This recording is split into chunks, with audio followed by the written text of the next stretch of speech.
బీఆర్ఎస్కు అన్ని సీట్ల ఆయన ఆయన పేసిన ఎట్లేసారు చూడు అక్కడ చూపి మొత్తం ఇబ్బంది పడ్డట్టు.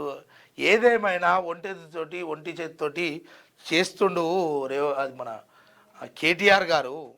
సహకరించకుండా పర్వాలేదు, మీ సమస్యలు ఏమున్నాయో చెప్పండి కదా. ప్రజలకు సమస్యలు ఏమున్నాయో మీరు ప్రజల సమస్య పైన మాట్లాడతలేరు.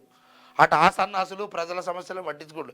ఎలక్షన్ల సమయం రాగానే ఇక పార్టీలను తెర మీదకి తీసుకొచ్చి ఏదో కార్యక్రమం ఉద్ధరిస్తాము ఏదో చేస్తూ ఉన్నారు. కానీ నిజంగా మీరు చేయాల్సింది ఈ ప్రజలకు ఈ ఎలక్షన్లలో ఇంచుమించు ఎన్ని వేల కోట్లు ఖర్చు అయిందనుకుంటారు?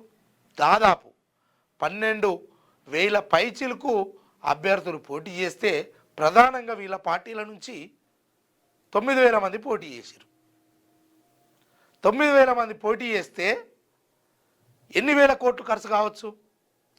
ఒక్కొక్కరు ఒక యావరేజ్గా ఒక 50-60 వేసుకో, 4,500-5,000 కోట్ల రూపాయలు, 5 కాదు 6-7 కోట్ల 6-7 వేల కోట్ల రూపాయలు ఇక్కడ ఖర్చు అయిన దాఖలాలు ఉన్నాయి. ఇన్ని పైసలు జస్ట్ 3-4 రోజులలో ఖర్చు పెట్టిన పైసలు ఇవన్నీ. ఈ ఒక్కడన్నా ₹1 పంచకుండా గెలిచిన దాఖలాలు ఉన్నాయా? ఏమన్నా అంటే ఓటుకు నోటు వంచొద్దు, నిజాయితీగా ఓటు వేయాలి. ఆ ఓటు గురించి కూడా ఈసీ ఎన్నికల నిబంధనలు, ఓటర్లు తీసుకోవాల్సిన జాగ్రత్తలు, పార్టీలు చేయొద్దని చెప్పాల్సినటువంటి